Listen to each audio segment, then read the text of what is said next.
Opiniões fortes. As opiniões fazem-se na TIVER. Caros telespectadores e ouvintes da TIVER, sejam bem-vindos a mais uma edição do programa Opiniões Fortes. Hoje, como não poderia deixar de ser, vamos dedicar alguns minutos à memória do antigo presidente da República Portuguesa, Dr. Mário Soares. Não só por ter sido um proeminente, uma figura importante na política portuguesa, mas também pelos efeitos que a figura de Mário Soares teve na história de Cabo Verde e na história dos países africanos de língua portuguesa de uma forma geral. Podemos dividir o percurso de Mário Soares em três momentos. Há três momentos da história de Portugal em que ele está intimamente ligado enquanto protagonista e enquanto um dos atores principais. Primeiro, ele está muito ligado à luta na clandestinidade contra o regime fascista salazarista. Portanto, ele foi exilado em França e já esteve também exilado em outros países, e foi sempre um acérrimo defensor da liberdade, da democracia, e defendeu sempre o fim do regime fascista. Portanto, grande parte da popularidade e da legitimidade que ele granjeou enquanto líder histórico foi fruto também de ter sido uma grande referência na luta contra o fascismo. Este, portanto, é o primeiro momento que podemos considerar relevante no percurso biográfico de Mário Soares. Há um segundo momento também muito importante em que a presença de Mário Soares é muito notado e foi muito lembrado nestes dias após a sua morte, que foi o processo de descolonização. Com o 25 de Abril e com a queda do regime fascista, houve todo um processo acelerado de libertação, de descolonização das antigas colónias portuguesas em África, e que Cabo Verde fazia parte. Ora, Mário Soares liderou esse processo. A história nos diz que ele foi um dos protagonistas, foi um dos intervenientes do processo de negociação com vista à libertação de Cabo Verde, e ele também está ligado à libertação das outras colónias. Portanto, o 25 de Abril, que foi o caminho que deu o mote para o fim do regime fascista e para o início do processo de libertação das antigas colónias, tem naturalmente também o dedo do Dr. Mário Soares. Um último momento também não menos importante em que a presença de Mário Soares é marcante foi o processo de entrada de Portugal na União Europeia.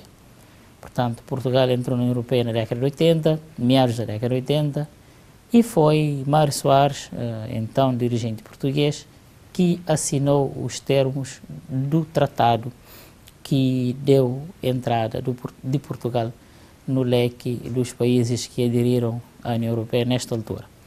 A entrada de Portugal na União Europeia foi muito importante na transformação económica, social, cultural de Portugal em vários domínios. Há claramente um Portugal antes da União Europeia e um Portugal pós-União Europeia. As grandes transformações ao nível das infraestruturas, ao nível da qualidade de vida, do investimento em vários setores, ganhou uma dinâmica muito grande com a entrada de Portugal na União Europeia. E Mário Soares esteve de uma forma direta envolvido neste processo. Portanto, não havia como este programa não fazer referência a este facto que foi a morte de Mário Soares. É claro que com o tempo a história vai melhor definir o que foi o percurso deste indivíduo.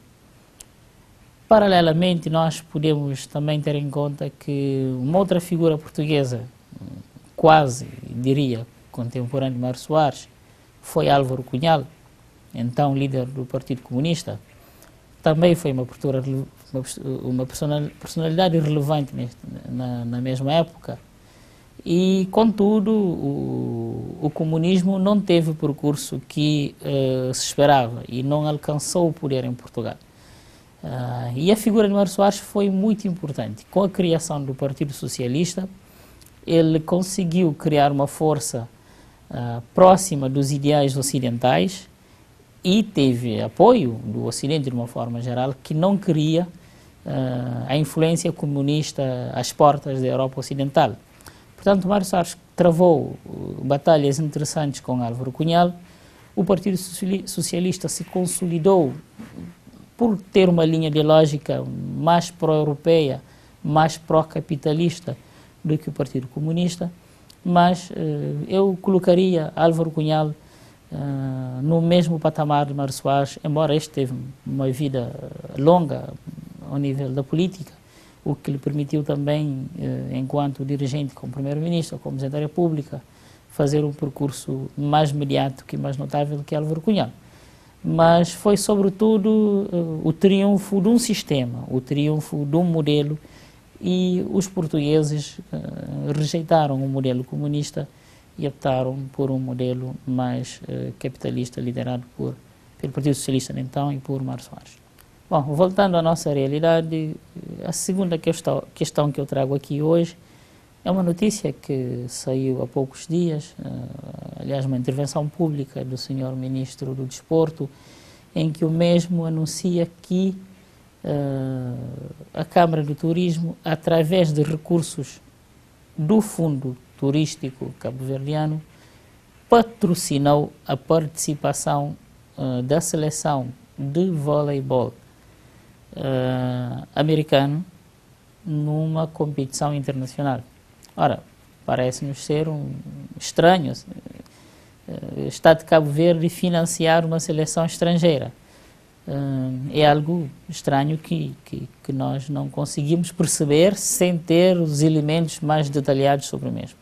Ora, entretanto, o Sr. Presidente da Câmara do Turismo já veio desmentir essa versão do Sr. Ministro do Desporto, negando essa questão e prometendo, insinuando pelo menos que poderá levar essa questão ao tribunal.